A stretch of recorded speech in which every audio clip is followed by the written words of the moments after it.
Well, being a kid can be an overwhelming experience, and being the parent of an overwhelmed kid can be stressful. Now, a new technique is seeing positive results when it comes to curing childhood anxiety.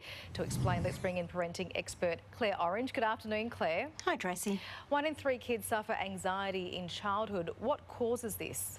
Well, there's lots of causes, and our Australian statistics are slightly different. We've got 1 in 3 girls, 1 in 5 boys presenting with anxiety, and the causes are many, Tracy. You know, some parts of childhood are anxious. You get kids who are temperamentally more wired to be slower to warm and more given towards being anxious about life. But there's diet, there's sleep, exposure to the digital world, being very sedentary, too much, too soon.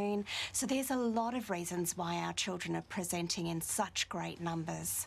A new technique developed by the Yale Child Study Centre in America is seeing positive results. Can you explain that to us a bit?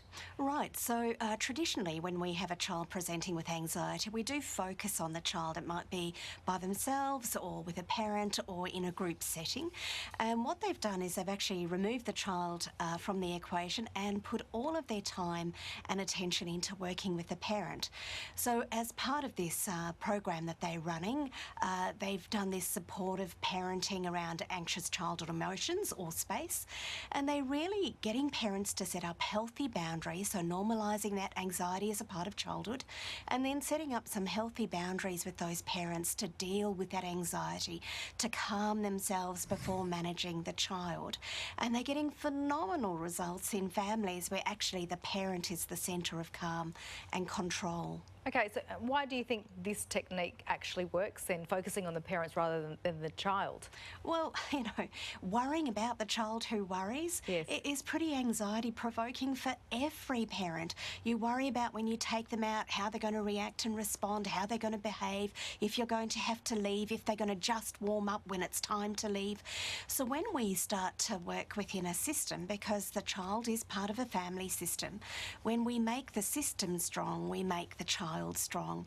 So if we help the parent to manage the child's behaviour and help the child to manage their emotions, actually we're building strength around that child, and that's why it's working so incredibly well, is the systems approach. All right, so what are some of the simple tips that parents can do right now if they're in this situation? Right, so one of the things that I would suggest to parents is if you're noticing something about your child and it's gone on for a while, it's different to what other children their age are doing, and it's really interrupting your family life, is to go and seek help. And we've talked there about the system, Tracy, and so finding help from someone who's a family therapist certainly makes sense, doesn't it? Because family therapists look at the family system and support that, and certainly look to find things that are causing the anxiety for your child and finding ways to minimise that and to help your child cope with it.